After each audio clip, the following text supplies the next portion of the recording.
What's up, you guys? Hope this finds you well. Welcome back to the Samsara YouTube channel. Today I want to talk about the idea of purpose in movement.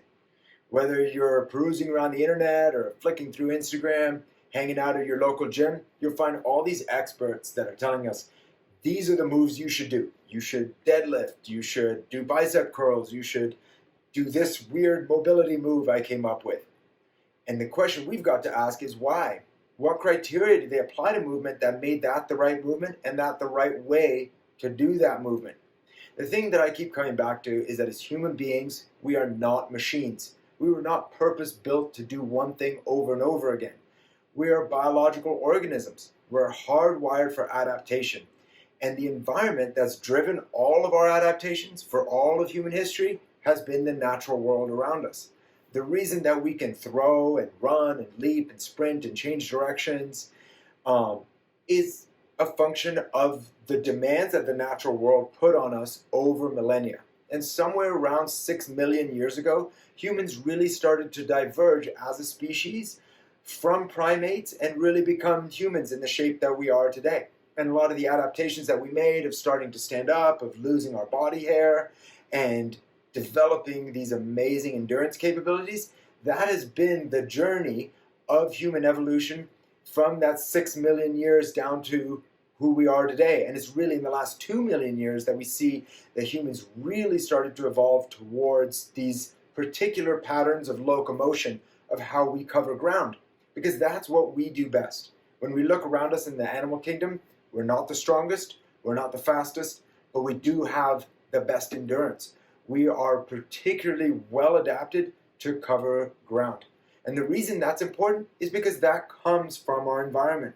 That comes from our need to evolve to be carnivores, to feed ourselves by hunting other animals and outrunning them, even if we weren't as fast as them.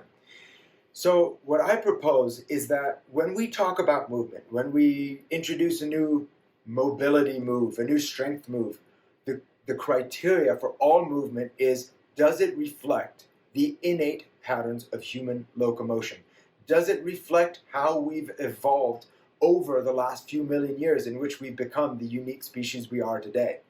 When we get back to those movements, those fundamental movements that are a part of our movement repertoire or lexicon of how we cover ground, we're going to be in line with what our bodies have been figuring out to do for millions of years. And what's taken us millions of years to figure out are things that we're never going to be able to supersede by introducing some weird movement in a single generation. When we look at sports, right, like basketball, baseball, team sports, or look at individual sports, whether that's cycling, rock climbing, they all reflect our human capabilities that we've had for a long, long, long time. But now we're trying to organize ourselves and do those things in a more structured way and do them at a really, really high level. But they all come back to the same things. It's about leaping and jumping and throwing, catching. It's about agility. It's about climbing. It's about covering vertical ground, swimming, covering water. Those are all things that are part of who we are. So even when we look at sports, which have all of these unique rules and attributes, they still reflect these natural tendencies. When we look at athletes today, something that's also new in our modern behavior is this single sport obsession. So I'm a rock climber, I'm a skier, I do this one thing. Well, humans didn't evolve that way. We evolved to do multiple things in order to survive.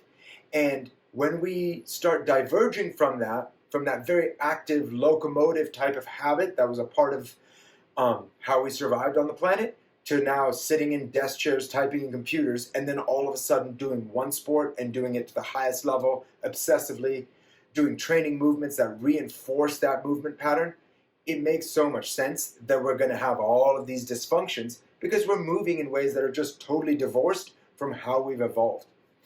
So if we want to be healthy, if we want to be athletic in the sense of being able to do lots of different sports, if we want to resolve our injuries, I suggest to you that all we've got to do is get back to patterning movement that aligns with the way that we've evolved for millennia.